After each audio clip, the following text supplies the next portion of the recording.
बिस्मिल्लाहिर्रहमानिर्रहीम। अस्सलाम वालेकुम नाज़रीन, आप देख रहे हैं प्रोग्राम सिटी एट 10 और मैं हूं आपकी मेज़बान अना यूसुफ। उम्मीद है आप सब लोग ठीक ठाक होंगे, रोज़े भी आपके खैरियत से और बहुत अच्छे गुजरे होंगे। ऑल्दो गर्मी बढ़ रही है लेकिन आप अच्छी नीयत के साथ, नेक नीयती के साथ और ये सोच के रोज़ा रखें कि हमने असल मानी जो रोज़े के हैं वो पूरे करने हैं, तो आपको लगेगा कि रोज़ा कुछ है ही नहीं। और जिस तरह से वक्त गुजर जाता है, अपने आप को मसरूफ़ रखें तो पता भी नहीं चलता। अल्लाह ताला की इबादत करें, दुआओं में हम सब लोगों को याद करें। जी, प्रोग्राम का आगाज़ एज़ यूजुअल हम अच्छी बात से करते हैं लेकिन ख़बरें भी शामिल करेंगे। और आज थ्रू आउट हमने कल प्राइम मिनिस्टर साहब का जो खिताब था वो भी डिस्कस करेंगे। आज जो होने जा रहा है तमाम सियासी हलचल और उसका भी हम जिक्र करेंगे। इसके साथ साथ अपने सेगमेंट्स भी हमने प्रोग्राम का हिस्सा बनाने हैं, तो सबसे पहले शामिल करते हैं आज की अच्छी बात। वनसल्ली अला रसूलिहिल करीम, अम्मा बाद। मेरे दोस्तों, बुज़ुर्गों, भाइयों और मेरी बहनों, आज का मेरा पैगाम ये है, अपने भाइयों के नाम देखना, नमाज का एहतमाम करना, रमज़ान शरीफ में नमाज का एहतमाम करना, खुसूसन तकबीर ऊला का एहतमाम करना, आज़ान होते ही चाहिए कि मस्जिद में वज़ू करके आ जाएं, सुन्नतें अदा करें, कुरान की तिलावत करें, अल्लाह का ज़िक्र करें और तकबीर ऊला का एहतमाम करें। खुसूसन रमज़ान और मुबारक के अंदर अल्लाह मुझे भी आपको भी तकबीर ऊला का एहतमाम करने की तौफ़ीक़ अता फ़रमाए। आमीन आमीन आमीन आमीन सुम आमीन। जी, आज की अच्छी बात थी और अब ख़बरों की तरफ चलते हैं। मैं कहने लगी थी आज की अच्छी खबरें, तो हम उम्मीद करते हैं कि अच्छी होंगी। पहली खबर क्या है? वज़ारत आला का मामला हाई कोर्ट में पहुंच गया है। हमजा की दरख्वास्त पर मुतल्लिका हुक्काम पीर को तलब।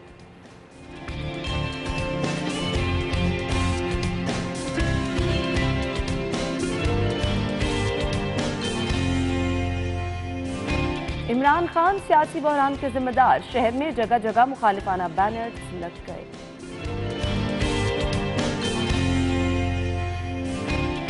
सेफ सिटी अथॉरिटी के कैमरे गैर महफूज, चोर बैटरियां ले गए कंट्रोल रूम बेखबर।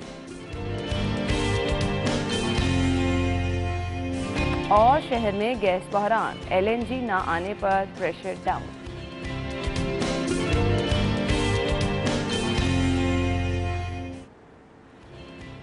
आज की टॉप स्टोरीज आप जान चुके हैं, खबरों को डिटेल में डिस्कस करेंगे। हमारे साथ हमारे सीनियर रिपोर्टर कज़ाफ़ी भट्ट साहब मौजूद हैं। अस्सलाम वालेकुम। अस्सलाम। क्या हाल है?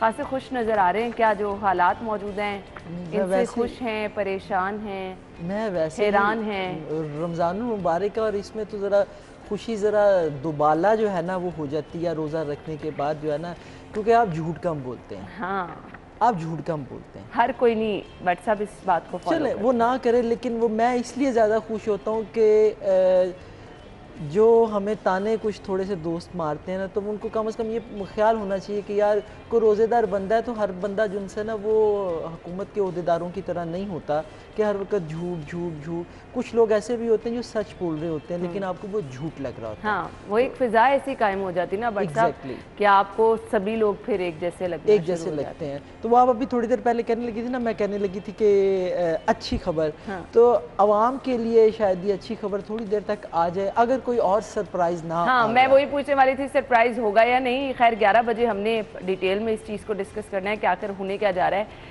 आवाम को सरप्राइज की उम्मीद रखनी चाहिए या वाकई ही वोटिंग हो पाएगी? कुछ ही देर में इजलास गालिबन शुरू होने वाला है। जी बिल्कुल। चलिए जी, हम आ जाते हैं हाई कोर्ट की तरफ। जो कल वज़ारत आला का मामला वहाँ पर पहुँचा, हमजा की दरख्वास्त पर मुतल्लिका हुक्काम पीर को तलब किए गए हैं। यहाँ क्या मामला होगा भट्ट साहब?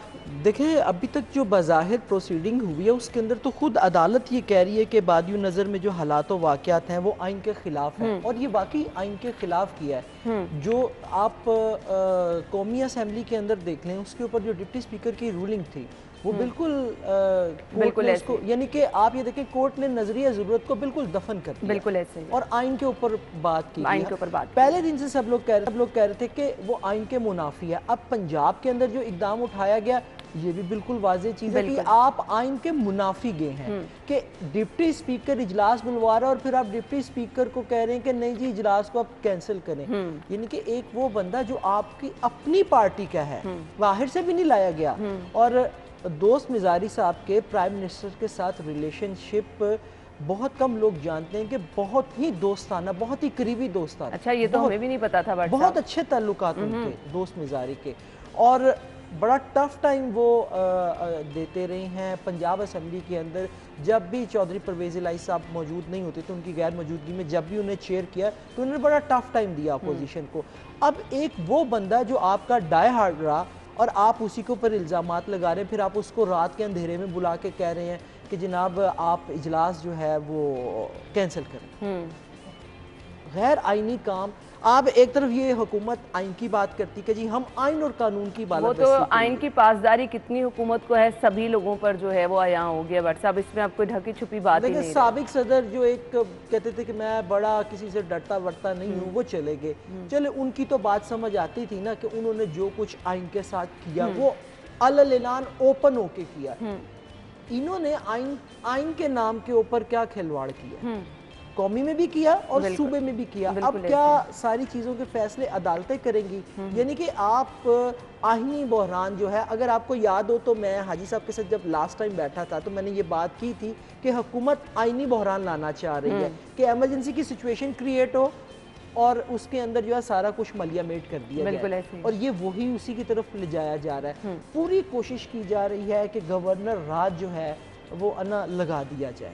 गवर्नर हाउस के अंदर जिस बंदे को ला के बिठाया गया, अगरचे वो नाराज था उस बीच, अब पीटीआई को बंदा कोई नहीं मिल रहा था। आप इससे अंदाजा कि पीटीआई को बंदा कोई नहीं लभदा पिया, इसी के गवर्नर से कड़ा बंदा ले आके बिठाइए जिनको अपने मतलब का काम ले लिया।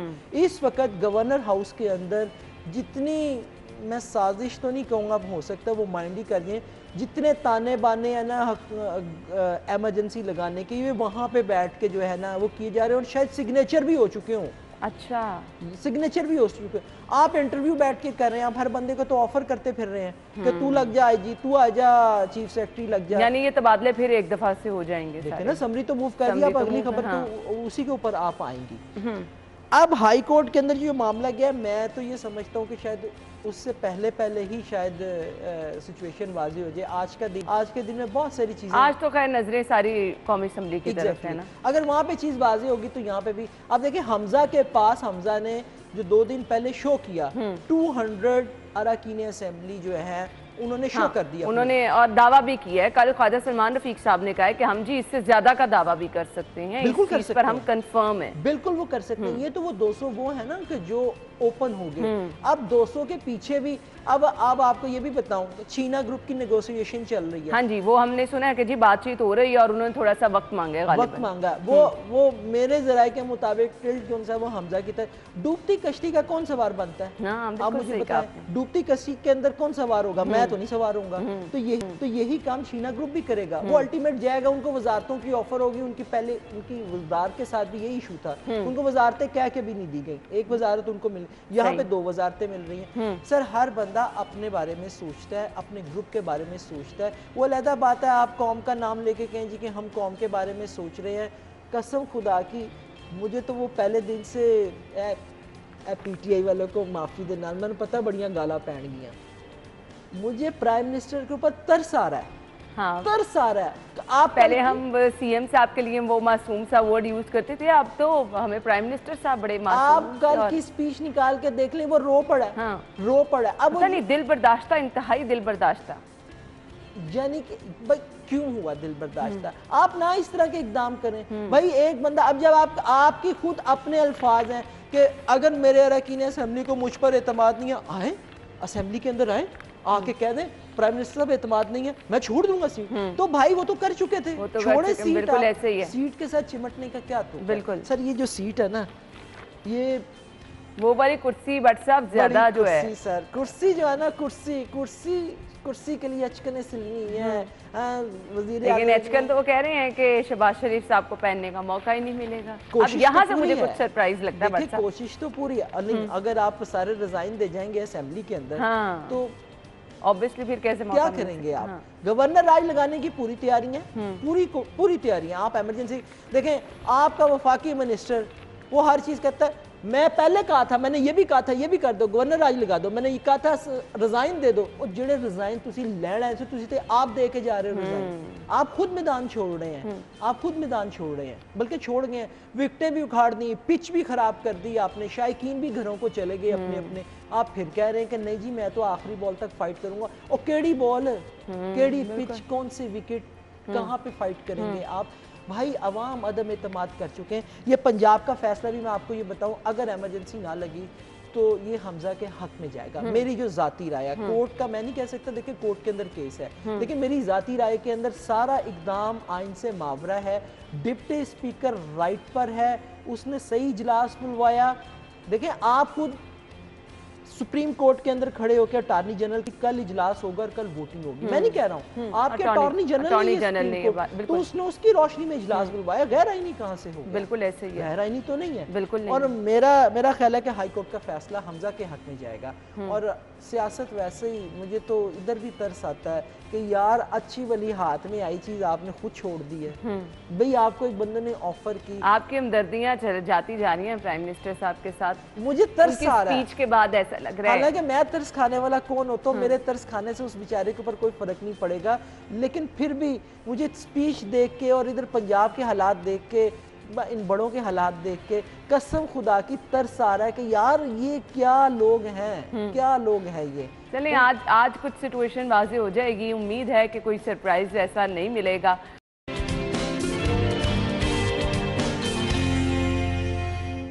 ब्रेक के बाद खुशामदीद, और अली अकबर की खबर हम अब आपके साथ शेयर करेंगे कि ये हो क्या रहा है। वैसे इमरान खान सियासी बहरान के जिम्मेदार हैं, शहर में जगह जगह बैनर्स लग गए हैं। बट साहब ये क्या हो रहा है? मैं उस बैनर्स के ऊपर जो कमेंट्स लिखे हुए थे ना, वो मैं यहाँ पे दिखा देते हैं ना, दिखा हम तो बोलेंगे नहीं, तो आपको खुद पता लग जाएगा। लाजमी बात है सर, लगने ही लगने हैं। अभी तो ये एक दो जगह, यानी नौबत अब यहाँ तक पहुँच गई है। नहीं नौबत तो इससे भी आगे की पहुंची हुई है, लेकिन इशू ये है कि चूंकि अभी जरा हाथ हौला रखा हुआ है, अभी आप देखें अच्छा तो सही। शुक्र है वो हमारे ऊपर से इल्जाम बट साहब खत्म हो जाएगा कि माइक हम आगे करते हैं, माइक अब हमारे माइक नहीं है, अब अवाम खुद बोल रहे हैं, बोल नहीं रहे बल्कि अब दिखा भी रहे हैं। अना आप इनकी फ्रस्ट्रेशन का ये आलम देखें कि ये जर्नलिस्टों के साथ किस तरीके से लड़ रहे हैं। हाँ बिल्कुल, लड़ाई आप ये चेक करें, अभी ये आलम है। तो आप मुझे बताएं जब ये इक़्तिदार में नहीं होंगे, अभी तो इन्होंने जाके अवाम की हीट जो है वो महसूस करनी है। जब ये अवाम के अंदर जाएंगे वोट लेने के लिए, जो ये पौने 4 साल करते रहे हैं इस अवाम के साथ, वो हीट ये कैसे बर्दाश्त करेंगे? मैं कहता रहा हूँ कि इनके अंदर बर्दाश्त का मादा नहीं है, इनके अंदर बर्दाश्त नहीं है। इन्होंने तो अवाम की बर्दाश्त भी खत्म कर दिया। सर यही कह रहा हूँ ना, ये आप ये कह रहे हैं ना इलेक्शन, ये इलेक्शन होने दें, इलेक्शन कैंपेन चलने दें। मैं आपको बताऊं, लोगों ने इनके गिरेबान फाड़ देने हैं, लोगों ने इनको जूतियां मारनी है, जो इन्होंने जो कुछ किया ना, इनके अंदर बर्दाश्त नहीं। ये तो अभी पार्टी शुरू हुई है, देखिए तो सही इस पार्टी के अंदर अभी क्या क्या होगा। गर्मा गर्मी आप देखिएगा, आवाम की तरफ से जो रिस्पांस इनको मिलेगा ना, इनके कहाँ पे लोग। अच्छा, आवाम ये कह रहे हैं कि मैदान छोड़ के भागे हैं प्राइम मिनिस्टर साहब, तो वाकई सही कह रहे हैं? लाजमी बात है, मेरी बात सुने, अगर अगर अगर आप समझते हैं कि मेरे साथ लोग मौजूद हैं, तो फिर मुझे आप बताएं, मुझे ये असेंबलियां तोड़ने की आगे सदर मुमलिकत को भेज देना और फिर जो है वो गैर आइनी तरीके से इजलास जो है मुलतवी कर देना, पंजाब के अंदर भी वैसे ही सिचुएशन क्रिएट करना, ये मैदान छोड़ना नहीं तो और क्या है? आप मुझे बताइए, इसको और क्या कहेंगे? इसको कोई हिकमत अमली तो नहीं कहेंगे ना तो ये सरप्राइज है भाई, ये तो सीधी सीधी खुल्लम खुल्ला आइन की खिलाफ वर्जी है। मैंने वो पहले कहा, आपने पिच भी उखाड़ दी, ठीक है, आप विकेट उठा के भी भाग गए हैं, और फिर आप कह रहे हैं मैं लास्ट गेंद तक फाइट करूंगा। भाई जब आपने पिच ही उखाड़ दी है तो लास्ट गेंद आप करवाएंगे कहां पे? आज की गेंद लास्ट हो सकती है भट्ट साहब?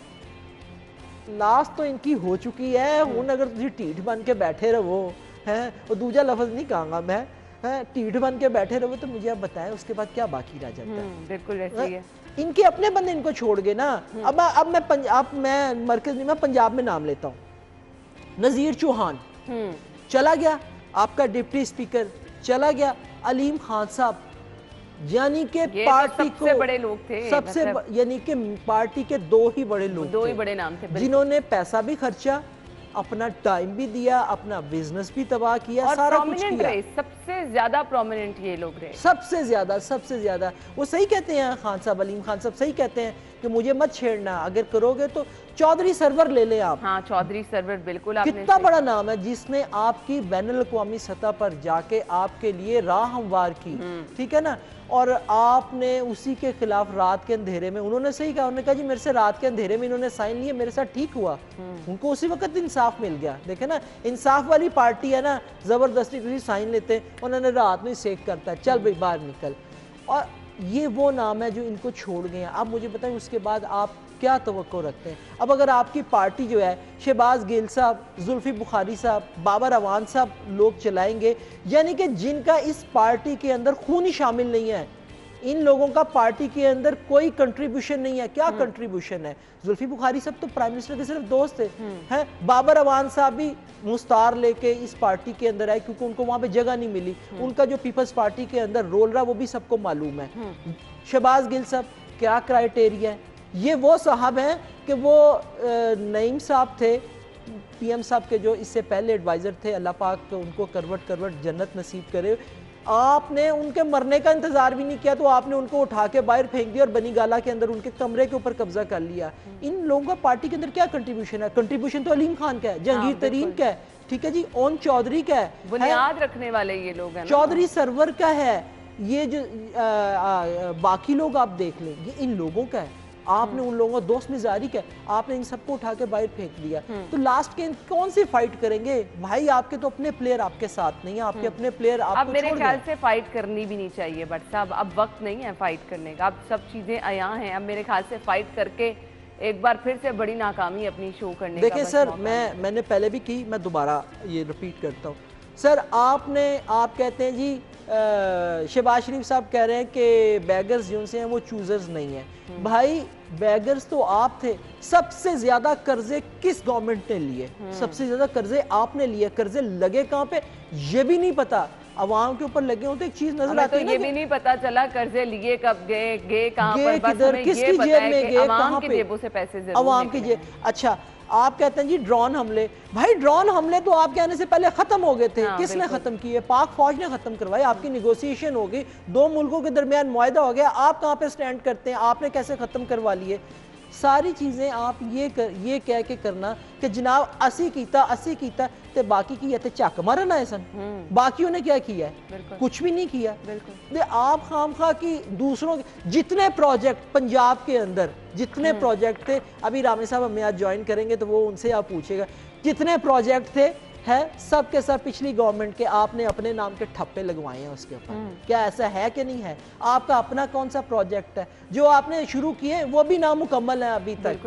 तो सर खुदा का कोई खौफ खाएं, अवाम के हाल पे रहम कर लें। आपके खिलाफ फैसला आ गया, आप इलेक्शन के अंदर जाएंगे, आपको पता लग जाएगा जी क्या है क्या नहीं है। अब वक्त दूर भी नहीं रह गया है जी। अब बहुत चीज़ें वैसे मैं बार बार कह रही हूँ यहाँ हो चुकी हैं और थोड़ा सा इंतजार करेंगे तो सब चीज़ें आप पे वाज़ेह हो जाएंगी। खैर बात यहाँ से शुरू, लोगों ने अब बैनर्स आवेजा करना शुरू कर दी हैं जिसपे लोग अपना गुस्सा जाहिर कर रहे हैं। अवाम की हीट आएगी इनको। आप इलेक्शन में जाएंगे, आप देखेंगे अवाम की हीट जब इनको पड़ेगी ना, ये मजीद एक्सपोज हो जाएंगे, मजीद एक्सपोज हो जाएंगे। किधर हैं आपके लोग? क्यों नहीं बाहर आ रहे हैं? कॉल देते हैं, कितने बंदे आते हैं आपके बाहर? आए हैं कोई बंदे? अब एक दफा फिर कॉल दी गई है। खैर वो तो अब आने वाले दिनों में पता चलेगा कितने लोग पुरअमन एहतजाज के लिए निकलते हैं। ब्रेक के बाद वापस आएंगे और अगली खबर डिस्कस करनी है। अब्दुल्ला सुंबुल साहब ने चीफ सेक्रेटरी बनने से इनकार क्यों कर दिया, वजह क्या है, ये हम जानने की कोशिश भी करेंगे। आप कहीं मजा आएगा हमारे साथ ही रहिएगा।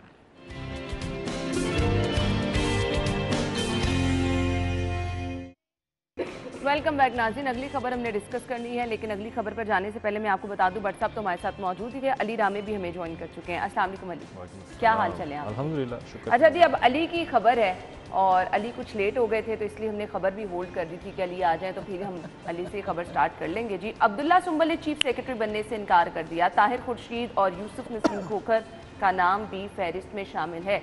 अब्दुल्ला सुंबुल साहब ने क्यों इनकार किया? देखा ना, उस्मान बुज़दार जाते जाते एक और चीफ सेक्रेटरी और एक आईजी पंजाब जो है वो तब्दील करना चाह रहा है। मतलब अभी उनका दिल जो है वो भरा नहीं है कि मजीद पोस्टों पे जो ऑफिसर है वो उनको उतार दिया जाए। अब ये मसला इसलिए आया कि इनके पास कुछ अपने जो मनपसंद एक फ़ैसले होते हैं ना, उस पर अमल दरामद करने के लिए जिन अफसरान को इस्तेमाल करना चाह रहे हैं वो अब इनकी बात नहीं मान रहे। सही। अब आप देख ले, अब निगरान के तौर पर आप सीएम बैठे हो यार, अब आपको क्या जरूरत है ऑफिसर तब्दील करने की? अब क्यों ऐसा कोई काम करवाना चाह रहे हो?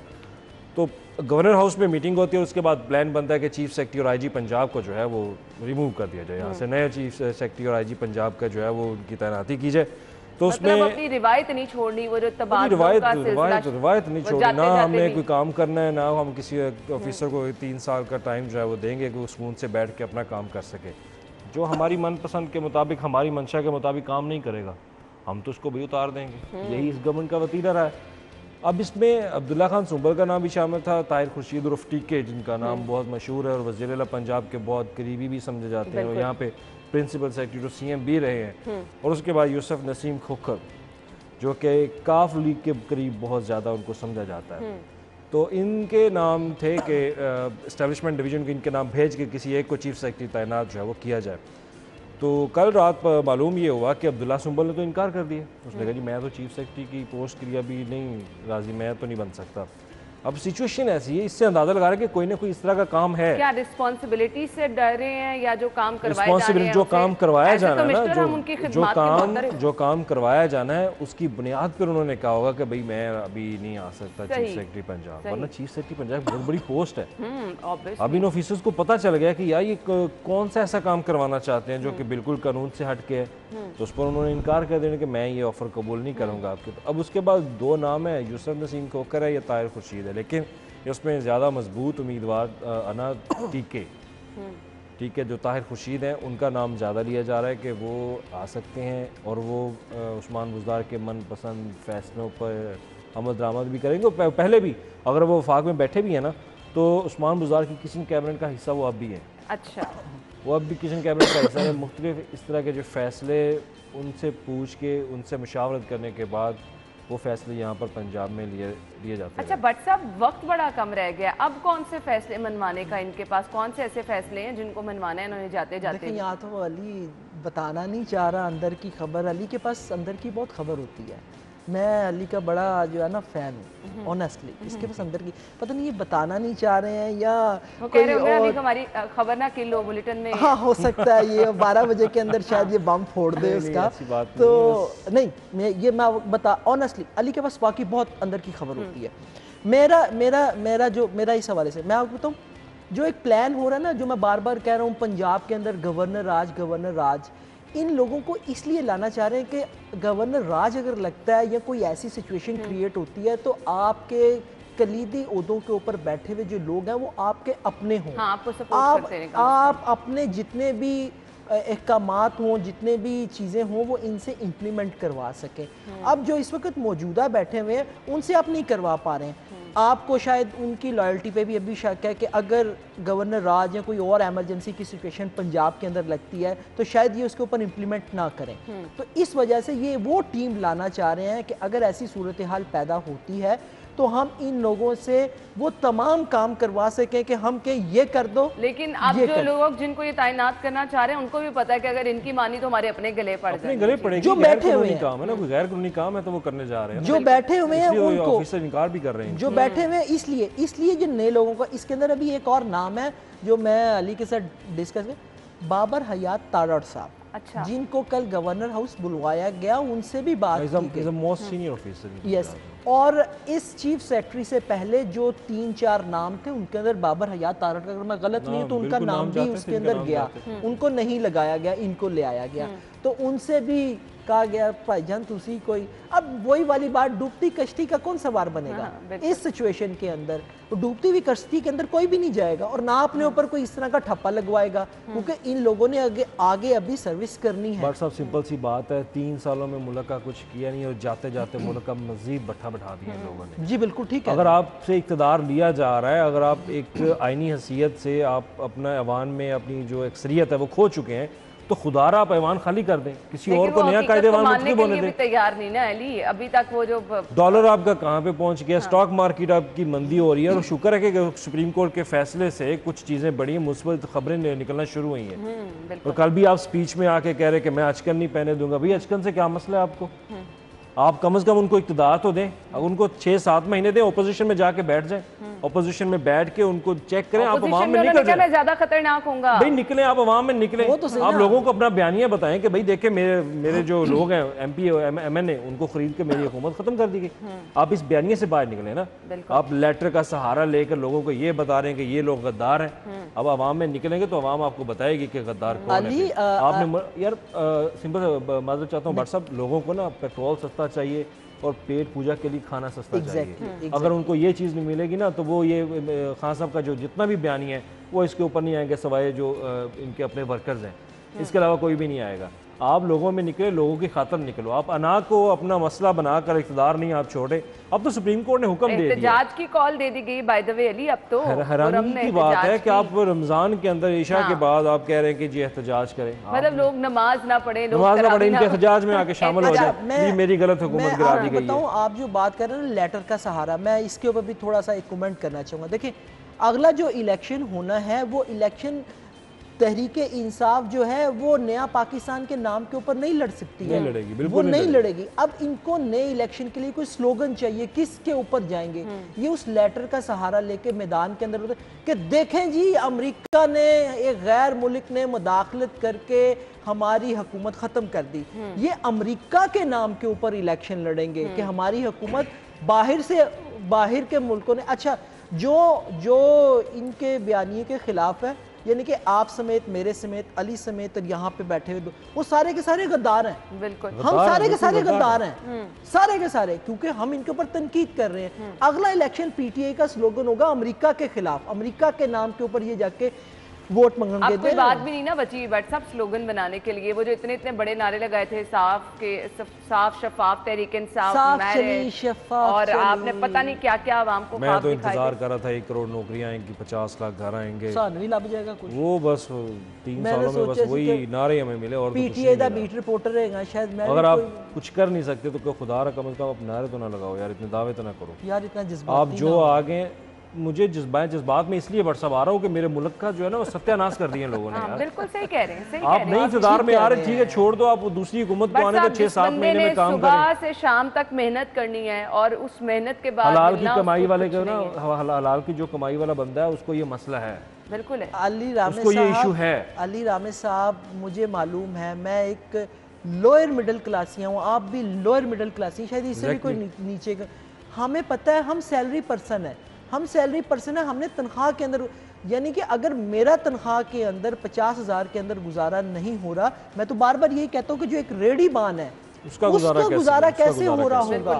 लोग सड़कों के ऊपर निकल के मांगेंगे नहीं। मैंने ऐसी फैमिली देखी है, लोगों को कसम खुदा की कि क्या बात करें, क्या बात करें कि लोग अपनी बच्चियों के साथ, छोटे छोटे बच्चों के साथ सड़क पे खड़ा होकर, कॉर्नर में खड़ा होकर मांग रहे हैं। मैंने पहले भी हालात और इन हालात पर ला के खड़ा किया गया है। आपने अपनी जेबें भरी, आपने अपने ट्रांसफर कराने के, DC लगाने के और फिर पता नहीं कौन सी पोस्टों के AC लगाने के आपने अच्छे खासे पैसे भर लिए, खजाने भर लिए, अवाम को रुला दिया। फराह खान के हस्बैंड की आपने बात सुनी है, एहसन जमील गुज्जर की? बिल्कुल। उसने कहा TV पे इंटरव्यू देते, उसने कहा अता तारड़ को, मुस्लिम लीग नून के जो डिप्टी सेक्रेटरी है ना, तो उसको उन्होंने कहा कि यार आप कोई नैब तो हो नहीं, जो करना है कर लो, आप जाएं, आप दरख्वास्त। ये धड़ल्ला होता है ना, ये बाहर बैठ के वो बंदा धमकी दे रहा है अता तारड़ को कि जो करना है भाई कर लो, मैं देख लूंगा तुम्हें।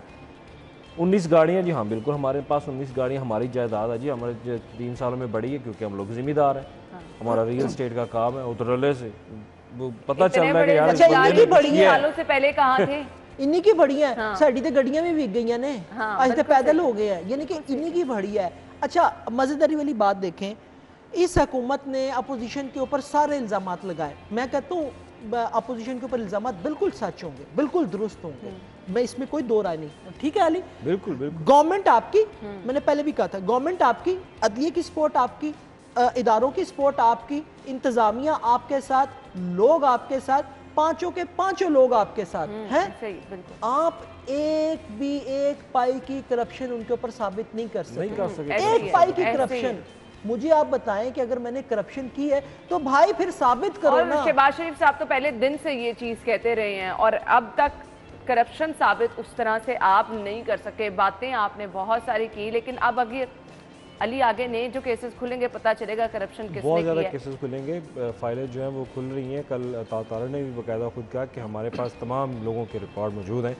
कल एक DPO का भी उन्होंने जिक्र किया कि हम फाइलें लेके पहुँचेंगे, हम नैब में आपके ख़िलाफ़ जो है ना वो बियॉन्ड द एसेट्स आपकी दरख्वास्तें देंगे कि आपके असासे इतने कैसे बढ़े। अगर यही असासों की दरख्वास्त आप उस्मान बुज़दार के ख़िलाफ़ दे देंगे ना तो उस्मान बुज़दार के लिए मुश्किल हो जाएगी। बिल्कुल ऐसे ही कि उन्होंने इतने एसेट्स कहाँ से बनाए, क्योंकि आप एसेट्स बनाते हो उन लोगों के नाम, जैसे ये मकसूद चपड़ासी का नाम लेते हैं ना PTI वाले, इसी तरह फिर नून लीग वाले भी एक नाम लेकर आएंगे कि फला बंदे के नाम पर कितनी कितनी आपने अपने असासे जो है बनाए। अच्छा, इनके खिलाफ तो ऑलरेडी केस भी नैब के अंदर मौजूद है। वो शराब का एक केस था और इसके अलावा कुछ अफसरान को बहुत ज़्यादा इन्होंने तैनातियाँ उनकी की और कानून से हटकर उनको अपग्रेड करके ना उनको नए ग्रेड दिए गए।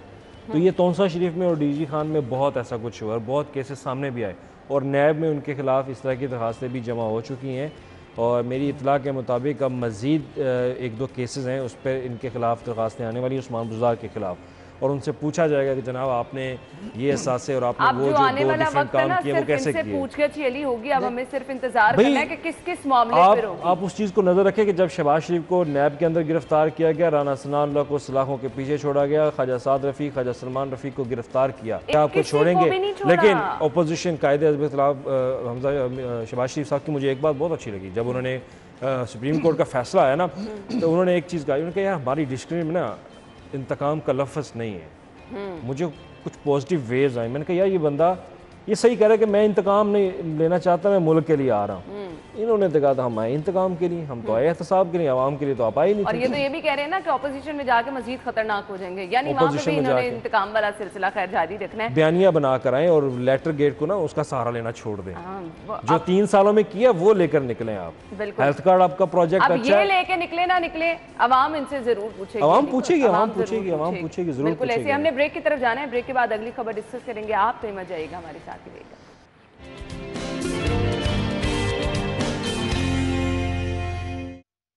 मजीद आपको एक बार फिर से ब्रेक के बाद कहेंगे और अगली खबर हम शामिल करेंगे। अगली खबर हमारे पास क्या है जी, सेफ सिटी अथॉरिटी के कैमरे गैर महफूज चोर बैटरियां ले गए कंट्रोल रूम। इससे बड़ी खबर है, जिन्होंने शहर को सेव करने का दावा किया था वो खुद गैर महफूज हैं। बट सब आपसे आगाज कर लें। तो पूरा मुल्क सेव नहीं है जी, तो फिर बैटरियां बेचारे ले गए। अब वो ना सबके ऊपर इजलास तो शुरू हो चुका है कौमी असम्बली का, वो एक ऐसा वो हसार सा आ गया माइंड के ऊपर कि हम जो मर्जी भी खबर डिस्कस कर लेंगे, आएगी वो कौमी असम्बली के इजलास के इस टाइम वहाँ पर ही। लेकिन क्योंकि हमने अगला पूरा घंटा जो है वो यही तमाम से लोगों का इंटरेस्ट ही वो है। अब इजलास जो है वो लोग देख रहे हैं कि आज वोटिंग होती है कि नहीं। सबसे पहला क्वेश्चन तो ये होगा। लेकिन अपोजिशन की तरफ से तो कोशिश यही है कि आज वोटिंग हो जाए, लेकिन जो हुकूमती बेंच है वो ये चाहते हैं कि आज डिले किया जाए, कल तक इस बात को लेके जाया जाए और अगले मज़ीद 2-3 दिन जो है वो वोटिंग ना करवाई जा सके। डिले टैक्सेस जो है वो यूज़ करेंगे इसके अंदर। लेकिन इससे नुकसान, एक बात तो जहन में रखें कि इससे नुकसान अपोजिशन का नहीं है, इससे नुकसान हुकूमती बेंचों को होगा। आप जितना डिले करेंगे उतना पाकिस्तान डिले हो रहा है। अब ये इस बात को आप जहन में रखें कि पाकिस्तान सारे में जा रहा है, कॉम्प्रोमाइज करने वाला। खैर आयशा मुझे कह रही खबर पे वापस आ जाएं, तो हम खबर पे वापस आ जाते हैं। बैटरियां चोर ले गए, आप ये देखिए, चोरों से तो महफूज रखना था इन्होंने। आप वो फुटेज चेक करें कि जिस जगह से सेफ सिटी के वो बैटरियां चुराई गई हैं, रामे साहब आना, यानी कि वो एक अच्छा खासा मसरूफ तरीन इलाका है, वहाँ से बैटरी है कि वहाँ पे अगर कोई अननोन बंदा कंपनी का नहीं है, सिक्योरिटी का नहीं है, सेफ सिटी का नहीं है, अगर वो बैटरी उतारे तो पता लग जाता है। यानी कि वो कैसा कमाल चोर है। अच्छा, मैं वही तो कह रही हूं, यहाँ पे सेफ सिटी से स्मार्ट निकल आया है चोर। अभी कुछ दिन पहले बैटरी चोर पकड़े भी हैं इन्होंने। लाहौर पुलिस ने बाकायदा सेफ सिटी की जो बैटरी चोरी करने वाले हैं उनको बाकायदा पकड़ा भी है। लेकिन उसके बाद फिर ये वाक्य हो गया, बैटरियां लेके भाग गए हैं वो। कैमरे तो माशाल्लाह हमारे पहले भी नहीं चल रहे थे। अच्छा, बहाना अब ये बना दिया कि बैटरियां नहीं चल रही। की आपने बात की ना, देखे ना, स्मार्ट वजीर आजम, स्मार्ट लॉकडाउन, ठीक है ना, स्मार्ट कार्ड्स, अब तो स्मार्टनेस निकल गई व्हाट्सएप सारी सारी स्मार्टनेस निकल गई है। कल आपने किताब खुद ही डिस्कस करके कहा है कि मुझे कल नहीं, तो मैंने तो मासी का हवाला दिया ना, तो आपने कहा ना स्मार्ट चोर। तो ये स्मार्ट चोर ही था ना कि इतने भरे मजमे के अंदर वो बैटरियां निकाल के ले गया और किसी को पता नहीं लगा। ये हाल है कि आपके कैमरे लगे हुए हैं, कैमरे लगे हुए हैं, अगर वो बैटरियां उतर रही हैं, देखे ना आपके आगे पूरी स्क्रीन लगी, अगर किसी जगह पे कैमरा आपका डिसेबल हो गया है, ब्लैक हो जाता है, ऐसे ही होता है ना जी, ब्लैक हो गया है, तो क्या वो जो सेफ सिटी के जब मंजर दिखाते हैं, हम फुटेज दिखाते हैं, इतनी बड़ी वॉल पे आपको सारी स्क्रीन्स नजर आती हैं। यानी कि क्या वो भंग पी के सोया हुआ जो स्क्रीन के आगे बैठा है वो उसको पता नहीं लग रहा। दिखा भी रही है, इतनी बड़ी स्क्रीन है ये जिसपे तमाम व्यूज आ रहे होते हैं, तो पता नहीं जहाँ पे कैमरा क्लोज हुआ है तो क्या उसने उस वक्त चेक नहीं किया यार 5 मिनट गुजर गए, 10 मिनट गुजर गए हैं, ये कैमरा क्यों ब्लैक हो गया, फ्रेम क्यों ब्लैक हो गया? और जो अली बात कर रहे हैं कि चोर पकड़े भी गए, उसके बाद दोबारा ये एक हैरानकुन वाली बात है कि आपने चंद दिन पहले एक प्रेस रिलीज इन्होंने जारी की, हमने बैटरी चोर पकड़ लिए हैं, तो लास्ट जो कैबिनेट की मीटिंग हुई थी ना उसमें बाकायदा इन्होंने सेफ सिटी वालों ने बताया था कि हमारे बहुत ज़्यादा इस तरह के बेशतर कैमरे हैं जिनकी बैटरियाँ नहीं हैं, वो बैटरियाँ चोर ले चुके हैं। तो बड़ी हैरानगी वाली बात है कि कैबिनेट कमेटी में भी ये डिस्कस हुआ कि यार बैटरियाँ चोर ले गए आपकी, सेफ सिटी की बैटरियाँ चोर ले गए। तो सब लोगों ने कहका भी लगाया वहाँ पे, तो उन्होंने कहा कि अब फौरी इस पर जो है वो कुछ रद्द अपना दें। असल में इसका मसला है कि ये भी है कि इनका जिस कंपनी के साथ मुआहदा है, हवावे कंपनी है, तो कुछ हवावे के भी मुतालबात हैं, कुछ इनके भी मुतालबात हैं। उन्होंने तो पासवर्ड ही नहीं दिया जी, मुतालबात नहीं माने जाएंगे तो पासवर्ड नहीं देंगे। खैर, थैंक यू सो मच। चलिए, हमारे पास वक्त कम है।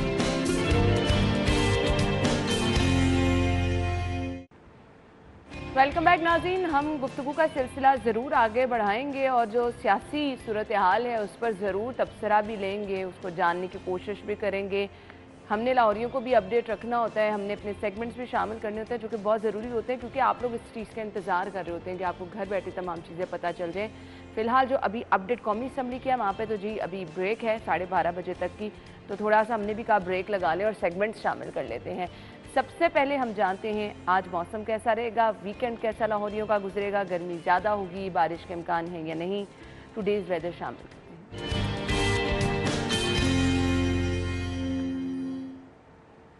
अच्छा जी, मायदा की तरफ हम चलेंगे। जी मायदा, बताइए वेदर सिचुएशन क्या है आज की? बिल्कुल है ना, शहर लाहौर के मौसम की बात करें तो सूरज जो है वो आज बरहम है और सूरज का पारा हमारे शहरियों पर जो है वो हाई है और ये पारा इसी तरह से बरकरार रहेगा सूरज का आइंदा हफ्ते तक भी जो है वो गर्मी की शिद्दत में जो है वो बहुत ज़्यादा इजाफा देखने में नज़र आएगा। और इसी के साथ अभी महकमा मौसमियात की जानिब से 31 डिग्री सेंटीग्रेड दर्जा हरारत रिकॉर्ड किया गया है, लेकिन ये भी बताया गया महकमा मौसमियात की जानिब से 15 अप्रैल के बाद जो है वो गर्मी की शिद्दत में और ज़्यादा इजाफा देखने में नज़र आएगा। तो अभी क्योंकि रमज़ानुल मुबारक है तो रोज़े माहिरीन की जानिब से जो है ये एहतियाती तदाबीर जारी की जा रही हैं कि सारा दिन जो है वो हमारे शहरी गर्मी को बर्दाश्त करते हैं, तो अफ्तार के बाद और सहरी से पहले है जितना ज़्यादा हो सकता है पानी का इस्तेमाल ज़्यादा से ज़्यादा करें ताकि जो है उनकी नमकियात पूरी रहें और इस गर्मी का मुकाबला कर सकें। जो दोपहर के औकात में दर्जा हरारत जाने के इम्कानात ज़ाहिर किए जा रहे हैं वो 31 डिग्री सेंटीग्रेड तक जो है वो दर्जा हरारत रिकॉर्ड किया जाएगा। उसी के साथ अगर बात करें बारिशों की तो आइंदा हफ्ते में भी जो है वो बारिशों की प्रेडिक्शन जाहिर नहीं की गई, जिसके बायस जो है गर्मी की शिद्दत इसी तरह से बरकरार। ठीक है जी मायदा, थैंक यू सो मच, आप हमारे साथ मौजूद थी और आपने बताया जी मौसम इस वक्त कैसा है और कल कैसा रहेगा, वीकेंड कैसा गुजरेगा, गर्मी की शिद्दत जी बरकरार रहनी है। खैर, हमने बढ़ना है अगले सेगमेंट की तरफ। प्लान है अगर आपका मोबाइल ख़रीदने का तो इन्फिनिक्स के आज मॉडल हैं हमारे पास डिफरेंट। सबसे पहला मोबाइल है इन्फिनिक्स नोट 10 प्रो मोबाइल। कीमत इसकी क्या है? 34,999।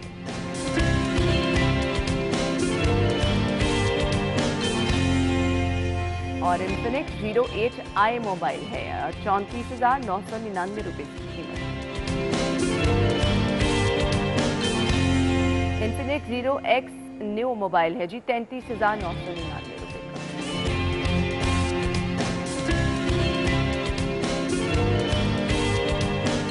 और अगला मोबाइल है इन्फिनिक्स नोट 11 मोबाइल 30,999 रुपये इसकी कीमत।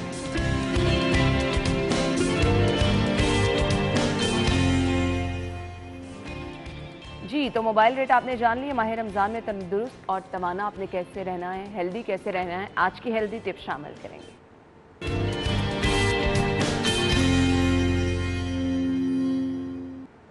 शम्स की तरफ हम चलेंगे जो कि आज की एक्सरसाइज हमारे साथ शेयर करेंगे और आपने ये 30 रोज़े अगर यही सिलसिला कंटिन्यू रखा तो यकीन माने आप हेल्दी भी रहेंगे, फिट भी रहेंगे, थकावट भी नहीं होगी और रोज़ा रखने के बाद जो आप कहते हैं कि जी बहुत लेज़ी फील करते हैं वो भी नहीं होगा। जी शम्स, ओवर टू यू।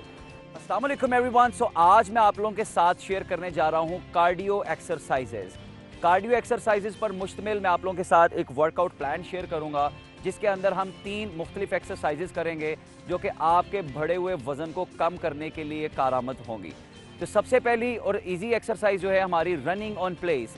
जैसा कि अगर आपके पास कोई रनिंग करने के लिए जगह नहीं है, आप किसी जिम में नहीं जा सकते, ख़ास तौर पर ये वीडियोस जो हैं ख़वातीन के लिए मैं इसीलिए हमेशा से बोलता हूँ क्योंकि वो जिम नहीं जा सकती, तो वो बासानी इन एक्सरसाइज को फॉलो करके अपना बढ़ा हुआ वज़न और अपना पेट जो है वो घर में रहकर कम कर सकती हैं। तो सबसे पहली जो हमारी एक्सरसाइज होगी ये होगी रनिंग ऑन प्लेस। इस रनिंग ऑन प्लेस सुनते ही आपको समझ आ जानी चाहिए कि रनिंग अपनी जगह पर ही करनी है आपको। लाइक आपको 30 सेकेंड्स के लिए आपको इस एक्सरसाइज को परफॉर्म करना है। आप अपने फ़ोन पे स्टॉप वॉच ऑन कर सकते हैं, लाइक ये मैंने अभी स्टॉप वॉच ऑन कर दिया। अब आपने 30 सेकेंड्स अपनी जगह पे खड़े होके जस्ट रनिंग करनी है। जिस तरह आप रनिंग करते हो आपने जस्ट अपनी जगह पे खड़े होके ही आपने रनिंग करनी है और अपनी जगह को नहीं बदलना, बिल्कुल स्ट्रेट रहना है। इसी तरह आपने जैसे कि 15 सेकेंड्स गुजर गए, मज़ीद आपने 15 सेकेंड ऐसे गुजारने हैं और आपने 30 सेकेंड्स तक इसको फॉलो करना है। 30 सेकेंड्स तक हम इस एक्सरसाइज को फॉलो करेंगे। 5 4 3 2 1। सो हम एक ब्रेक लेंगे 15 to 20 सेकेंड्स की। 15 से 20 सेकेंड की एक ब्रेक लेने के बाद हम अपनी नेक्स्ट एक्सरसाइज की तरफ आएंगे। 30 सेकेंड्स आपने इसके अंदर एक्सरसाइज परफॉर्म करनी है और 20 सेकेंड्स का आपने ब्रेक लेना है।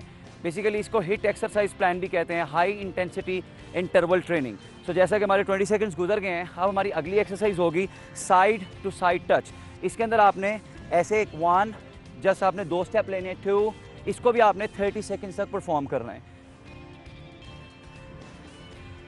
यहाँ पे इस एक्सरसाइज को आपने 30 सेकेंड्स तक परफॉर्म करना है। Very well done.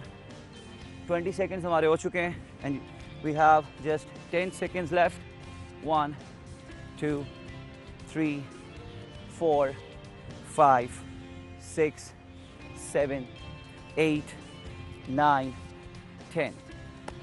सो ये सेकेंड एक्सरसाइज है, इसको भी हमें 30 सेकेंड्स तक परफॉर्म करना है और इसके अंदर भी हमें जो है 10 to 20 सेकेंड्स का जो हमें ब्रेक लेना है। सो ये जो एक्सरसाइजेज हैं ये कार्डियो एक्सरसाइजेज हैं, आपके जो है स्टेमिना को भी बिल्ड करने के लिए और आपका वज़न चुटकियों में कम करने के लिए बड़ी ज़बरदस्त ये एक्सरसाइजेज हैं। सो अब हमारी थर्ड एक्सरसाइज आएगी हाई नीज़। जिस तरह हमने रनिंग ऑन प्लेस किया इसी तरह हम हाई नीज़ करेंगे। तो हाई नीज़ जो है आपने बिल्कुल स्ट्रेट खड़े रहना है, हाथ अपने ये रखने हैं। अब आपने 1 2 3 4 5 6 7 8 9 10 11 12 13 14 15 16 17 18 19 20। इसमें आपने अपने नीज जो है वो एल्बोज को टच करने की कोशिश करनी है।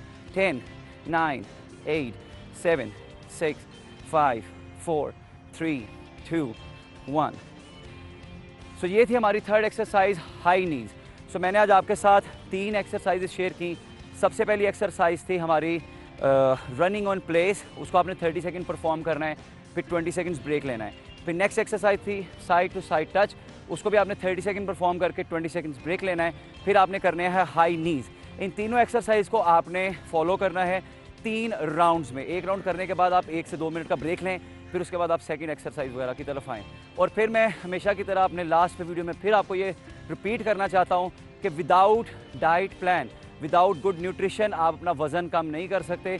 वज़न कम करने के लिए आपकी न्यूट्रिशन, आपका डाइट प्लान का बेहतर होना और साथ एक्सरसाइज का बेहतर होना, इन दोनों का कॉम्बिनेशन। बहुत बहुत शुक्रिया। वाकई अगर आपके पास डाइट प्लान प्रॉपर मौजूद होगा और ये एक्सरसाइज आप करेंगे तो जो आपका मकसद है जी वेट कम करना वो भी पूरा हो जाएगा।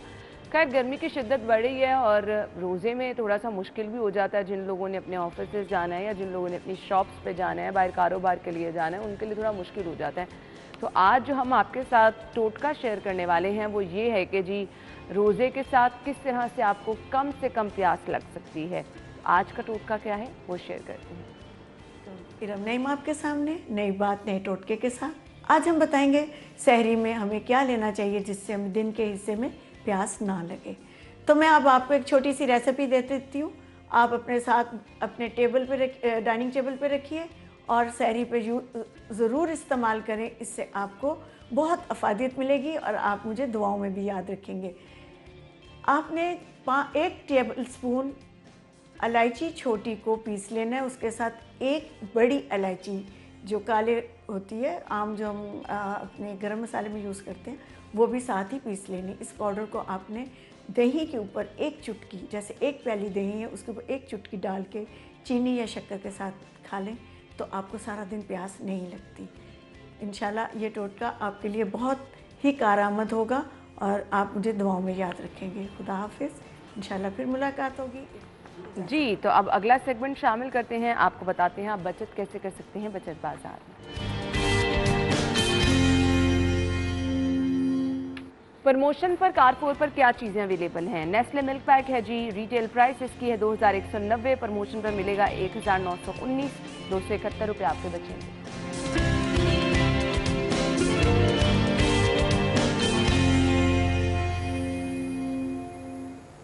सबरोसो नगेट्स है जी, रिटेल प्राइस 720, प्रमोशनल 449 और सेफ होंगे इस पर आपके 271 रुपये। कच्ची जामे शीरी का पैक है 290 रुपीज़ का, 245 में आपको मिलेगा 45 रुपये आप बचा सकते हैं। डालडा कुकिंग ऑयल 2319 रुपये, रिटेल प्राइस, प्रमोशन 2472, 153 में आप खरीद बचा सकेंगे 153।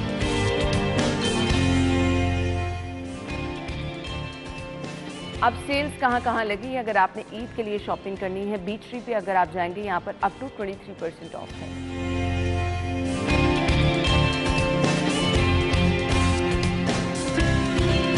ऑर्चर्ड ब्रांड है जी, यहाँ पर up to 23% of.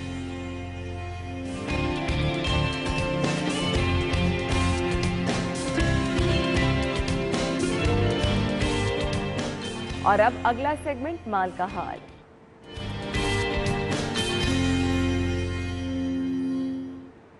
Currency rates क्या हैं आपको दिखाएंगे।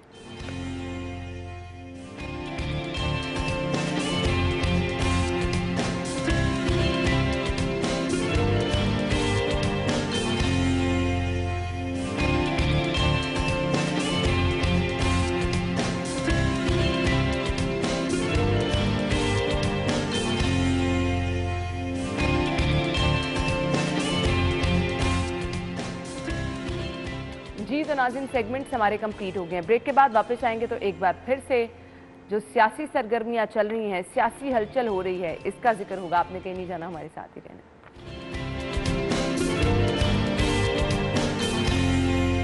ब्रेक के बाद आपको एक बार फिर से खुशामदीद कहेंगे। चूंकि इस वक्त सियासी सरगर्मियां इस कदर तेज़ हैं, ऑल्दो अभी एक ब्रेक लग गई है 12:30 बजे तक की, लेकिन सब लोग इस टाइम जो है अपनी टीवी लगा कर बैठे हैं और देख रहे हैं कि ये कोई सरप्राइज़ तो नहीं मिलने वाला। अब ये जो ब्रेक लगी है इसकी वजह क्या है, होने क्या जा रहा है, क्या आज वोटिंग हो भी पाएगी या नहीं, इजलास अपनी कार्रवाई मुकम्मल कर भी पाएगा या नहीं। अवाम जो है वो परेशान भी हैं, हैरान भी हैं। और अगर आप किसी से कुछ प्रेडिक्शन की बात की जाती है तो मेरे ख्याल से प्रेडिक्शन भी अब कुछ मुश्किल ही लगती है सबको देना कि क्या होने वाला है, क्या हो जाएगा। हमारे साथ इस मौजूदा सियासी सूरत हाल पर गुफ्तगू करने के लिए जो हमारे मेहमान मौजूद हैं, तारुफ कराना चाहूँगी। अहमद वली साहब सीनियर तजियाकार हैं, आमिर रजा खान साहब हमारे सीनियर रिपोर्टर और असाइनमेंट एडिटर हैं। अपने मेहमानों को खुशामदीद कहेंगे। अस्सलाम वालेकुम। वालेकुम अस्सलाम। अच्छा जी, हम अहमद वली साहब से आगाज़ कर लेते हैं। क्या होने जा रहा है और क्या तवक्को हम करें? बार बार सरप्राइज़ लग रहा है, कुछ मिल ना जाए इस दफ़ा फिर। वैसे तो खान साहब की स्पीच रात को जो थी उसमें ऐसे लग रहा था कि वो उन्होंने हार मान ली और बस वो आवाम की तरफ जाएंगे। जो पार्लिमानी सियासत है उससे वो मेरा ख्याल अवॉइड करेंगे। जो उनकी स्पीच से लग रहा था कि इशा के बाद इतवार वाले दिन उन्होंने मुजाहरे करने हैं, पूरे मुल्क में कहा है कि बाहर निकलें। लास्ट टाइम भी अच्छा, वो अहमद वली साहब, मुजाहिरा इटसेल्फ वर्ड जो होता है ना, वो कभी मुझे पुरअमन लगा नहीं है, तो ये कौन सा पुरअमन मुजाहिरा होगा, मुझे ये बता दें। चलें पुरअमन भी कर लें, लेकिन बात ये है कि पिछले आपने कुछ दिनों से लग रहा है कि वो कॉल देते हैं कि हम निकलें, लेकिन लोगों को पता नहीं होता कि कहाँ निकलें। तो कई जगह नहीं बताई कहाँ है। ऐसे ट्वीट्स लोगों ने किया, इनके जो सपोर्टर्स हैं, कि वो कह रहे हैं खान साहब आपने कहा निकलें, तो निकलना कहाँ है, जाना कहाँ है, बाहर निकल के खड़े होते हैं। हाँ, बाहर निकल के। तो इशा की टाइम बड़ा अजीब सा टाइम है। लोग जो हैं वो इशा की नमाज़ पढ़ के फिर तरावियाँ, फिर आगे उन्होंने सैरी का टाइम जो है उसकी तैयारी करनी है। लेकिन बात यह है कि इतनी ठंडी सी अपील है उनकी कि बस मैं निकलूँगा और हमने निकलना है, कोई प्लानिंग नहीं है। कोई होता ना कि एक अनाउंसमेंट होती है, पूरी प्लान करना है कि हम इस लेवल पे ये चीज़ें कर रहे हैं, वो नहीं है। तो मेरा ख्याल है कि आज का जो प्रोसीडिंग थी वो तो सुप्रीम कोर्ट के फैसले में बड़ा क्लियर था कि आज वोटिंग कराएं जी। लेकिन रात को फवाद चौधरी एक टीवी चैनल को बता रहे थे कि उन्होंने इसरार किया, पूछा कि कल वोटिंग होगी, तो उन्होंने कहा कि इजलास तो होगा, बहस भी होगी, लेकिन वोटिंग मुश्किल है। यानी ये उन्होंने हिंट दिया कि शायद हम कुछ दिन के लिए इसको प्रोलॉन्ग कर सकते हैं। मकसद क्या है ये 2, 3, 4 दिन, मतलब होना तो एक काम है ही, बिल्कुल। आप मुश्किल क्यों कर रहे हैं इन चीज़ों को, क्यों इतना उलझा रहे हैं? बस उनको यकीन नहीं आ रहा इस चीज़ के ऊपर कि हम इतनी आसानी से छोड़ दें, क्योंकि कुछ ऐसी भी खबरें हैं कि काबीना ने बड़ा मशवरा दिया इमरान खान साहब को कि बस ठीक है, अब बहुत हो गया, हमें इस तरह से अब उलझना नहीं चाहिए। लेकिन वो हालांकि बड़े इमोशनल किस्म की जो रिपोर्ट्स है कि बड़ी इमोशनल किस्म की उन्होंने बातें की, खान साहब को कहा, कन्विंस करने की कोशिश की, लेकिन खान साहब किसी तरह से मानने के लिए तैयार नहीं है। ये रूटीन में जो मीटिंग्स होती हैं प्राइम मिनिस्टर की या इमरान खान साहब की, उसमें भी जो मतलब पार्टिसिपेंट्स होते हैं ऑफ द रिकॉर्ड कई दफ़ा बताते हैं कि अंदर सूरत हाल क्या होती, यानी 5 मिनट बातचीत होती है, उसके बाद खान साहब की तकरीर होती है और खान साहब किसी की बात सुनते नहीं। और ये बातें तो अब ओपनली कर रहे हैं उनके लोग कि खान साहब किसी की बात ही नहीं सुनते। तो इसका मतलब है ये जो क्राइसिस पैदा हुआ, ये एक तो हम समझ रहे हैं कि सारा जो मुशावरत जिन्होंने की है, जिन्होंने मशवरे दिए हैं, उनकी वजह से हुआ है। सही। लेकिन लीडर तो वो है ना जो कि मुशावरत तो सबसे करता है, लेकिन मर्जी तो उसने अपनी देखनी है कि अपने ऊपर एक ठप्पा नहीं लगवा लेना कि आइन से गद्दारी का एक ठप्पा लग गया सारी उम्र के लिए। सर वो तो अब लग गया है ना। अच्छा आमिर भाई, मैं आपसे ये जानना चाहूँगी, वो जो कहते थे घबराना नहीं, रात को खुद बड़ा घबराए हुए लगे, क्यों है? नहीं, बहुत ही घबराए हुए थे और मुझे तो अपना बचपन याद आता रहता है। हम मिंटो पार्क में, जिसको अभी इकबाल पार्क कहा जाता है, वहाँ क्रिकेट खेला करते थे। उसमें सबसे कीमती बंदा वो होता था जो बॉल लेके आता था। अब वो बॉल 30-35 रुपए का बॉल था जिसके साथ सबने क्रिकेट खेल, बैट हर एक के पास होता था, विकटें आ जाती थी। जिसके पास बॉल होता था वो कीमती होता था, अगर वो नाराज़ हो जाए तो वो बॉल लेके भाग जाता था। ये आखिरी गेंद जो बार बार इमरान खान साहब कहते हैं, मुझे यही लगता है कि वो वही गेंद है वो जो लेके भाग गए हैं और जिनको उन्होंने कराना था नहीं करा सके, शिकार करना था नहीं कर सके। जो कहते रहे वो कितनी दफ़ा आप कहेंगे, आप बार बार लोगों को कहते हैं शेर आया, शेर आया, शेर आया। मैं देखें अब क्या करता हूँ, मैं बताता हूँ आपको कि भारत के लोग हमसे ज़्यादा खुददार हैं। वो बाहर बैरूनी दबाव नहीं लेते हैं और भारत वो मुल्क है जिसने कश्मीर पर अक़वाम मुत्तहिदा की भी बात नहीं मानी। बिल्कुल ऐसे। और आप उसको खुददार करार दे रहे हैं और ख़ुद को जो अपने पाकिस्तानी लोग हैं उनको गद्दार करार दे रहे हैं। तो वो आखिरी बॉल आपके पास कौन सा है? ये मेरा ख्याल है यही था कि आप गद्दारी का ठप्पा लगाना चाहेंगे लेकिन खुद आयन शिकन बन जाएंगे। ये इनको शायद इल्म नहीं था। अभी वो बहुत घबराए हुए हैं। उनकी पार्टी 5-6 हिस्सों में तकसीम हो चुकी है। अब कहना तो नहीं चाहिए लेकिन चलें अल्फाज बोल लेते हैं अहमद साहब की इजाज़त से। अब वो ATM भी नहीं रहे जो लोगों को बाहर लाने में काम आते थे, जो खाना अरेंज करते थे, लोग अरेंज करते थे, म्यूज़िक सिस्टम अरेंज करते थे, उस पर गाने होते थे, डांस होते थे। रमज़ान में वो भी नहीं होएगा, तो नाते पढ़ने वाले तो ये हैं नहीं। तो अब वो होगा क्या कि इशा के बाद जो है, मैं वैसे कर रहा था उम्मीद कि मगरिब के बाद करेंगे लेकिन उन्होंने इशा के बाद कर दिया। इशा के बाद अब क्या होगा कि मुल्क में कहीं कहीं कुछ लोग निकलेंगे और वो कहीं कहीं रिमझिम होएगी और ख़त्म हो जाएगा मामला। तो ये इनका पहले गद्दारी वाला जो बयानिया था वो पिट गया, लेटर वाला बयानिया पिट गया, अब ये बाहर एहतजाज वाला बयानिया लेके आए हैं कि हम लोगों में जाएंगे। मेरा ख्याल है ये भी पिट जाएगा। अहमद वजीर साहब, चीज़ें बहुत आया हैं लेकिन इमरान खान साहब इस वक्त जिस सिचुएशन में है ना, वो जो एक ज़िद्दी बच्चा कहता ना मैं ना मानूं, वो वाली उनकी हालत लग रही है मुझे। हाँ, वो तो उनको यकीन नहीं आ रहा कि उनकी हुकूमत चली गई। फिर एक तो ये कि वो ढूंढ रहे थे कि मेरी हुकूमत जाने वाली है, कि ढूंढ रहे थे कि मैं एक्सक्यूज़ क्या लगाऊं, ब्लेम किस पे डालूं। शुरू में आपको पता उन्होंने कहा कि न्यूट्रल के इशू के ऊपर उन्होंने कहा न्यूट्रल जो है वो सिर्फ जानवर होता है। फिर उन्हें एहसास हुआ कि ये मैं गलत साइड पे जा रहा हूँ, तो मेरा ख्याल है कि कोई बैरूनी साजिश जो है ना वो ज़्यादा बेहतर है। इसीलिए ये जो ख़त है जिसके बारे में जो साबिक़ सफारतकार हैं अब्दुल बासित, वो कहते हैं कि ये जो ख़त उन्होंने पॉकेट से निकाल के लहराया, ये कलर ही नहीं होता उस मरासले का, ये कलर ही और है। हाँ। यानी ये इस कलर का मरासला नहीं होता। और असलाजात जो होते हैं वो आप पब्लिक नहीं कर सकते, ये सीक्रेट एक्ट है। दुनिया में डिप्लोमेसी जो है वो आपने करनी है, दुनिया की कमेटी में आपने रहना है, तो आप इस तरह नहीं कर सकते कि एक सीक्रेट डॉक्यूमेंट को इस तरह से एक्सपोज कर दें। और उसका आप देखें ना, उन्होंने कहा जी कंटेंट जो है वो हमें पता है, मेरे ये कंटेंट है, ये बातें हैं। तो इस तरह से अगर आप चीज़ें रिवील करना शुरू कर दें कि आप अपने मुल्क को नुकसान पहुंचा रहे हैं, डिप्लोमेटिकली आपको फिर लोग जो है उस तरह से वर्थ नहीं देंगे, तो ये बड़ा बुरा हुआ है। लेकिन उन्होंने एक्सक्यूज़ अपनी गवर्नमेंट का ये बनाया कि मेरी गवर्नमेंट इसलिए गिराई जा रही क्योंकि अमेरिका की साजिश है। तो साजिश जो है वो आपकी पार्टी के खिलाफ हुई है। पार्टी के लोग जो हैं जो इस वक्त इनहराफ कर रहे हैं, मुनहरफ हो रहे हैं, उनसे हमारी पहले बात होती रहती थी। बिल्कुल ऐसे वो तो पहले से ही बड़े गुस्से में थे कि हमारे तो कारकर्दगी अच्छी नहीं है, उन तो कोई रास्ता ढूंढ रहे थे। वो जो शराजा बिखरा वो इसकी मेरे ख्याल से वजूहात बनी है, और वो जी अब थोड़ा सा कवर करने के लिए बात वहाँ पे लेके जाई जा रही है। आयशा मुझे ब्रेक का कह रही है, हम ब्रेक ले लेते हैं, फिर गुफ्तगू का सिलसिला यहीं से आगे बढ़ाएंगे। हमारे साथ रहिए।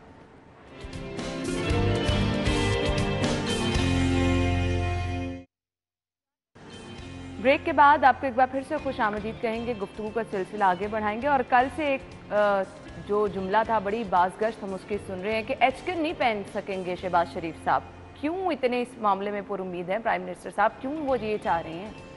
देखिए अब उनके पास बचा नहीं है। मेरा ख्याल है कि उनको ये चाहिए कि अपने जो लोग हैं, सपोर्टर्स हैं, उनको कोई हौसला दें, उन्हें कहें कि कोई बात नहीं, सियासत में ये हो जाता है, दुनिया भर में कहीं भी अदमत इमारत नहीं आती, इंग्लैंड में आ जाती, जापान में आ जाती, प्राइम मिनिस्टर चेंज हो जाता है, तो वहाँ हर मुल्क में साजिश तो नहीं हो रही होती कि आपके कुछ लोग जो हैं पार्टी के अंदर से, बहुत सी ऐसी वाक़यात हैं जिसमें पार्टी के अंदर से लोगों ने कहा कि नहीं आप प्राइम मिनिस्टर को आपकी अक्सियत नहीं है तो आप रिज़ाइन कर दें, तो उन्होंने रिज़ाइन कर दिया, उधर उसी पार्टी में से नया प्राइम मिनिस्टर आ गया। बिल्कुल। तो ये बातें जो हैं अगर आप इंस्टिगेट करते रहेंगे और जज्बाती बनाते रहेंगे और उनको वायलेंस के ऊपर उकसाएंगे तो ये मुल्क के लिए सही नहीं है। आप सियासतदान हैं, आपको चाहिए कि नई स्ट्रेटजी बनाएं। बिल्कुल। जो गलतियाँ थी उसके ऊपर गौर करें कि हमने क्या क्या गलतियाँ की। अहमद वली साहब वो मानेंगे कि गलती की है तो गौर करेंगे ना, वो तो मानते भी हैं, कई दफ़ा मानते हैं कि हाँ मुझे IMF के पास जल्दी चला जाना चाहिए था, 1 साल मुल्क का नुकसान किया, उसमें जो शराइत थी उस वक्त नरम थी शुरू में, जब उन्होंने 1 साल बाद मुल्क की तबाही मच गई तो उसके बाद जब दोबारा IMF के पास गए तो उन्होंने कंडीशंस हाई कर दी कि आप ये कीमतें बढ़ाएं, ये स्टेप्स लें तो फिर हम आपको कोई पैकेज देंगे। तो ये गलती उन्होंने मानी है कि हाँ जी हमें IMF के पास चले जाना चाहिए था, हम उम्मीद कर रहे थे कि शायद हमारे कोई दोस्त पैसे दे देंगे या कोई ओवरसीज़ पाकिस्तानी पैसे भेज देंगे या लूटेड मनी जो है वो हमें मिल जाएगी। तो आप ख्वाबो ख्याल में आप रहें, आपने रियलिस्टिक होकर सोचा ही नहीं कि इस तरह से पैसे नहीं आते। बिल्कुल। तो मुल्क का नुकसान तो इस तरह हुआ है, 1 साल पूरा जो है किसी भी मुल्क में इस तरह से गुजरा हो उसका इम्पैक्ट अगले कई साल जाता है। बिल्कुल ऐसे ही है। जी आमिर भाई। जी है ना, मैं बात अहमद साहब की आगे बढ़ाऊंगा कि इनकी पार्टी के अंदर मुखालफत है। अभी तो सिर्फ लोगों को मुनहरफ अरकान नज़र आते हैं कि ये बोलते हैं। मैं पार्टीज़ के ऐसे वज़रा को भी जानता हूँ जिनके साथ मेरी मुलाकात भी रही। अच्छा। और वो खुल्लम खुल्ला ये बात करते हैं कि इमरान खान जो दावे करते थे वो पूरे नहीं कर सके, वजाहतें हमें देनी पड़ती हैं। जब हम हल्के में जाते हैं लोग पूछते हैं कहाँ है 50 लाख घर, कहाँ है 1 करोड़ नौकरियाँ, कहाँ गई वो खुशहाली, कहाँ गई वो पाकिस्तान के पासपोर्ट की इज्जत। क्योंकि IMF में भी जो इन्होंने बात की, IMF में भी आप लेट गए, आपको पहले जाना चाहिए था। और आप उस वक्त गए जब IMF का कोई एक कर्जा भी पाकिस्तान पर नहीं था। सही। मियां नवाज शरीफ के दौर में जो पिछला दौर हुकूमत था उसमें तमाम IMF का कर्जा उतार दिया गया। बिल्कुल सही। और शरह ग्रोथ जो थी वो ग्रेजुअली बढ़ रही थी। सबको उम्मीद थी कि पाकिस्तान शायद स्टैंड कर जाएगा, बगैर IMF के, वर्ल्ड बैंक के, इस कर्ज़ों से हम निकल जाएंगे। हाँ, चाइना के साथ जो दोस्ती के रवाबत हैं, जो उनके मंसूबे हैं, उनके साथ अगर हम काम करेंगे तो हमारे पास इनफ मनी होगी जो हम अपना बजट बना सकें, उसको अपने मुल्क को इंडिपेंडेंटली चला सकें। एक दफ़ा फिर हम बेकारी बन गए, फिर जाके भीख मांगते हैं। तो वो जो बात बेगर्स कांट बी चूजर्स, वो बात बिल्कुल ठीक है। जब आप मांगने के लिए जाते हैं तो फिर अपनी शराइत रखिए। वही IMF ने हमारे साथ किया, जो अहमद साहब ने बात की, तो उन्होंने देख लिया कि हम मांगने पर मजबूर हैं, हम फ़कीर हैं। उन्होंने अपनी शराइत पर अपने जो उनकी शर्तें थी उसको मनवाया और उसी तरह से कीमतें बढ़वाई। उन्होंने अपना पैसा वापस लेना है, उनको पता है कि पैसा कहाँ से आएगा, किस तरह से आप टैक्स कलेक्शन करेंगे, किस तरह पेट्रोल की कीमतें बढ़ाएंगे, बिजली की कीमतें बढ़ाएंगे, वो सब उन्होंने किया।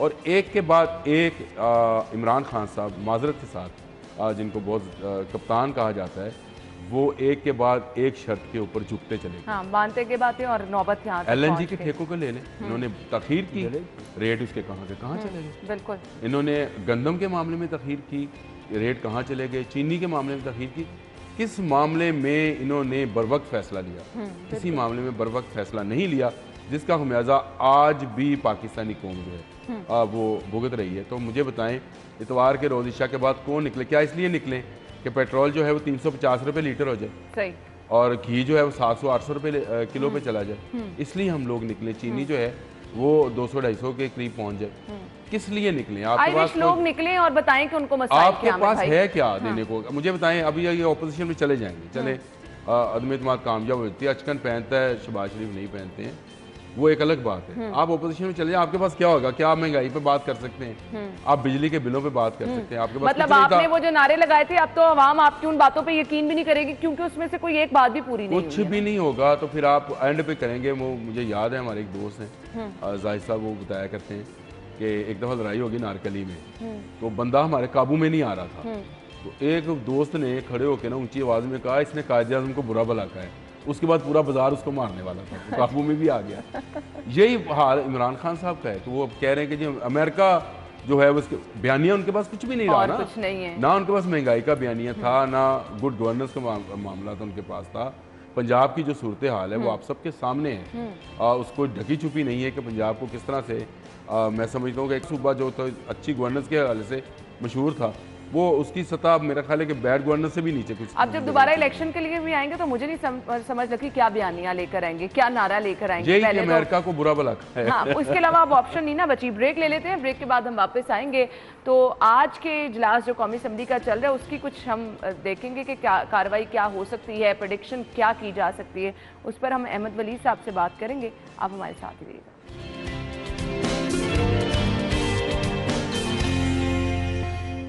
ब्रेक के बाद आपको एक बार फिर से खुशामदीद कहेंगे। कौमी असम्बली के इजलास की जो सिचुएशन है वो डिस्कस करेंगे। अहमद वली साहब, अभी तो हमने देखा कि शहबाज शरीफ साहब ने धुआंधार खिताब किया वहाँ पर ही, उसके बाद थोड़ी देर बाद ब्रेक लग गई।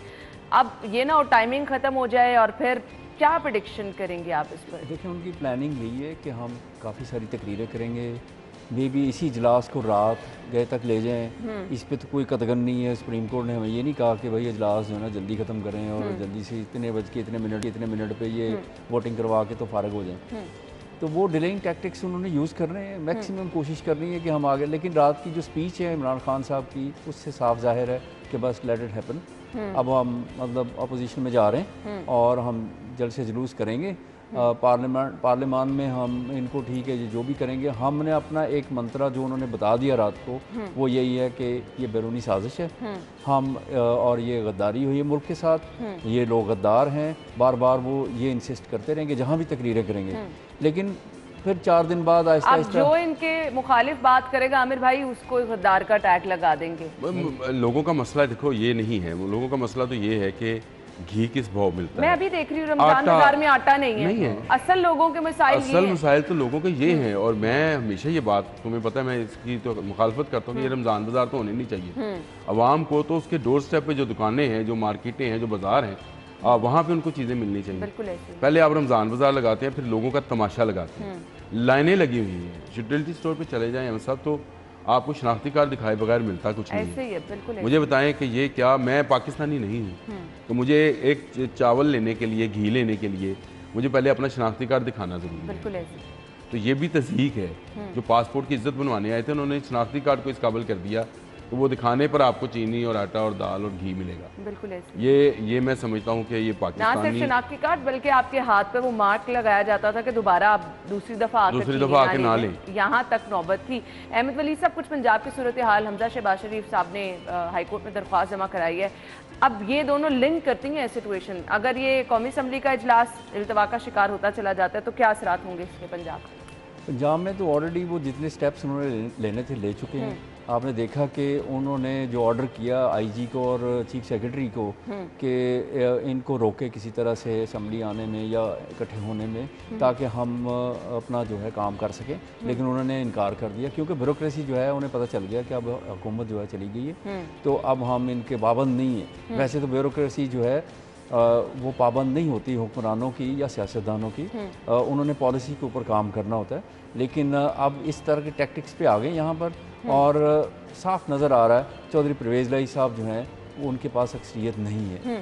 अब अक्सरियत जब नज़र आ गया कि सारा अलीम खान ग्रुप, जहांगीर तरीन ग्रुप और ये सारे ग्रुप्स जो हैं वो उनके एंटी हो चुके हैं और नंबर उनके पूरे हैं, उन्होंने शो भी कर दिया पूरे के उससे ज़्यादा होने का दावा कर रहे हैं। वो तो नंबर कह रहे हैं कि हमारे पूरे हैं। आप जो ही इजलास होगा कोई, अगर ये फ्लैटिस में 200 थे, फ्लैटिस में 200 बिल्कुल जो अलामती इजलास किया उन्होंने, बिल्कुल ऐसे ही। तो वो तो वाज़ेह पोजीशन है। अब उन्हें बस हार मानने में दिल नहीं कर रहा उनका कि वो किसी तरह से हम किसी बहाने हीले करके तो ये आगे प्रलॉन्ग करें, तो एक मजाक उड़ाते रहें चीज़ों का।